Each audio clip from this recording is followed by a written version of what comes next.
college all the time.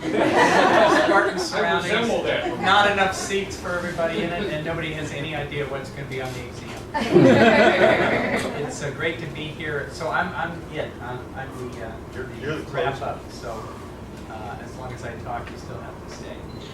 Listen, all of you who have been through the last 2 days and stayed, I appreciate that. And when Brian talks about the election results last year, it was you who did that. Each one of you who participated and actively recruited others and took the message, with confidence and with steadiness to all parts of the state that we need better leadership, we need more progressive leadership in this country, and frankly, for the sake of the world, you have a lot of reason to sort of bask and glow, at least for a short period of time, of what you accomplished, and to reinforce your confidence that this is doable.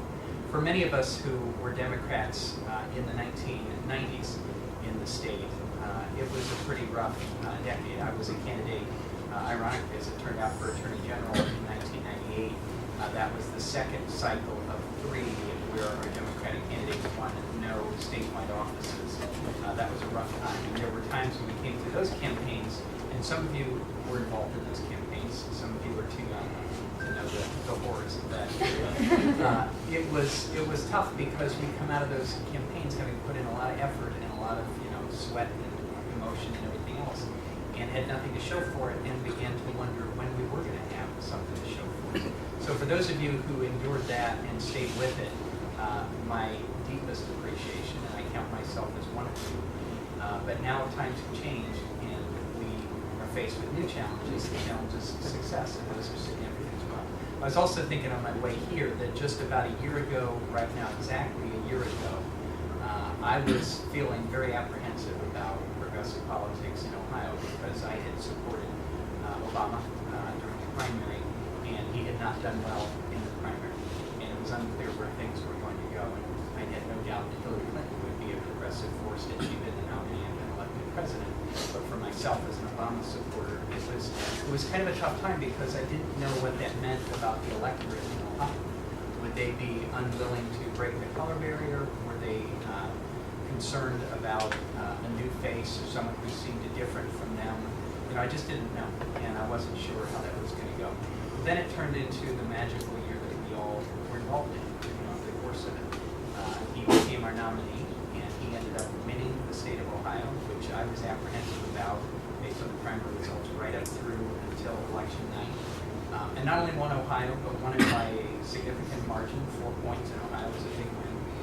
And also got more than 50% of the vote in a presidential race, which had been at least a generation since that had happened in Ohio for a Democrat. So, you can measure the success in terms of numbers. And Brian mentioned in my race for Attorney General, which, last February, I didn't have the faintest idea I'd be on the ballot in 2008.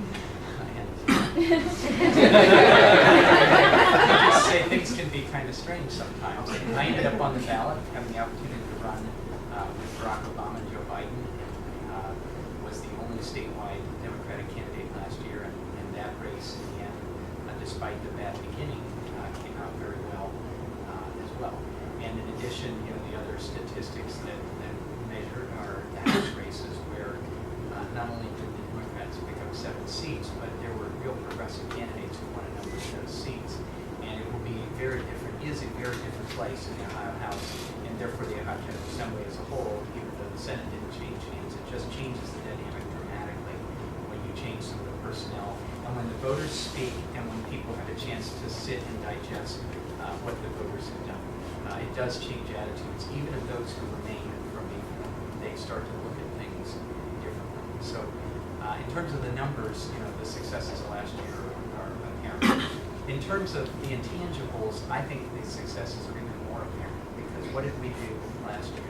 We reached out and organized deep into communities, not only the ones where we were used to going and where it's comfortable to go, because a lot of our supporters are there, the big cities, the big counties, but we went into every part of the state, and we took a message. And the reality in a lot of parts of the state is, if there's one-sided politics, they're only really going to hear one message.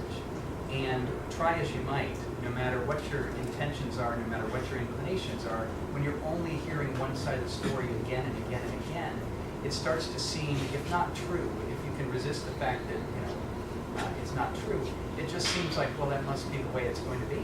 There's not much that can be done about it. Nobody's here carrying the ball on the other side, and nobody's willing to stand up, and so it's hard for me to do it as well. And I think there have been a lot of voters, not a majority in these areas, but a lot of voters who have been intimidated over the years because they just didn't feel comfortable or just didn't get to see that it mattered to get up and speak up. And everything that you all did to reach out among those voters and encourage them and reinforce them and give them confidence and strength makes a huge difference, because it makes a difference not only in that cycle, but it makes a difference psychologically well into the future, and it helps them join the movement, and it helps people to see that what they thought was received wisdom is in fact very debatable, and sometimes is going to be just plain wrong. And I think that that is a legacy of this last election, maybe 2 election cycles, that is very. I think that it's a very hopeful era for this country, even though right now we're in a terrible situation that's been handed to us by the prior administration. I mean, is there any place that they didn't fall down on the job? Overseas, we are disrespected and in fact reviled in much of the world. And it's really of our own making as far as I can see, because it wasn't that way 20, 30 years ago. I mean, it's always going to be that way when you're a power of the world, that people will be jealous and concerned about you. But I spent 2 years overseas in the early 80s. I was a student at Oxford University. And we were respected at the same time that there was concern about the Americans, and that was actually the Reagan era, where he was putting nuclear weapons into Europe. What I wanted to talk to you about today is, I think that there is a challenge of success. We had a great year last year. Politics now is different because of what you did, but there's a challenge of success as well, which is, okay, so what keeps you moving? What keeps you motivated? It's much easier to be against sometimes than it is to be for. We had plenty to be against last year. We had plenty to be against in state politics in 2006. Now, many of the people that you have supported and helped are in office, and they will disappoint you at times. They won't do 100% of what you want them to do. None of us would do 100% of what any other of us wanted us to do.